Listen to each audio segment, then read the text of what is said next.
Jangan langsung salahin SSD kalau laptop kalian masih lemot.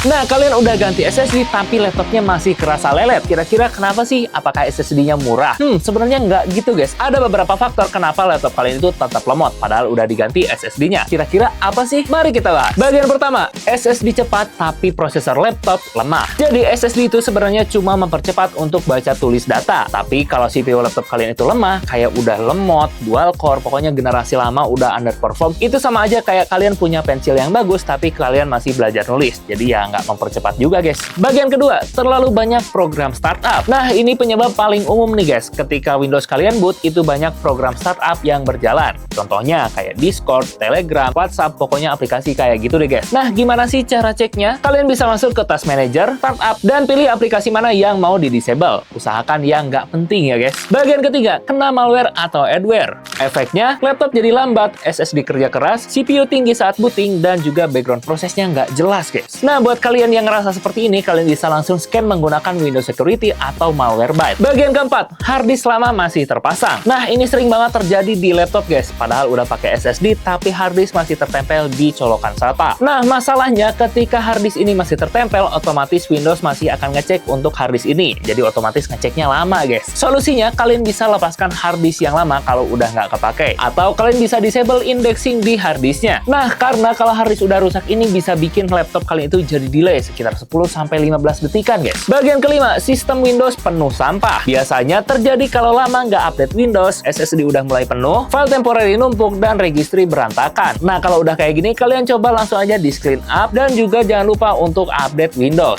Bagian keenam, driver bermasalah atau tidak kompatibel. Driver yang error atau konflik biasanya bikin startup delay panjang. Kadang hanya update driver atau install ulang driver bisa bikin boot time kalian lebih cepat. Bagian ketujuh, mode BIOS salah. Kalau Windows kalian masih terinstall dengan BIOS legacy, mending langsung aja pindah ke UEFI karena lebih cepat dan juga optimal untuk SSD. Bagian ke-8, SSD kalian sudah mulai bermasalah. Walaupun jarang, tapi SSD yang bermasalah bisa bikin booting kalian lebih lama. Nah, cara mengetahui SSD kalian sudah mulai bermasalah atau enggak, kalian bisa menggunakan Crystal Disk Info, Samsung Magician, dan juga Kingston SSD Manager. Yang terakhir, kesimpulan. Jadi, kalau kalian udah update menggunakan SSD tapi tetap lemot, kalian harus cek dari bagian CPU-nya atau dari bagian drivernya juga, ada yang bermasalah atau enggak. Nah, jadi jangan langsung salahin SSD-nya ya guys. Nah, buat kalian nih, ada nggak sih pengalaman yang udah ganti SSD tapi ternyata masih sama aja lemotnya? Coba ditulis di kolom komentar ya. Dan itu dia penjelasan singkat kenapa setelah diganti SSD laptop masih tetap lemot. Terima kasih yang sudah menonton. Jangan lupa untuk like, comment, share ke teman-teman kalian biar yang lain nonton, dan jangan lupa untuk subscribe. Aku Willy,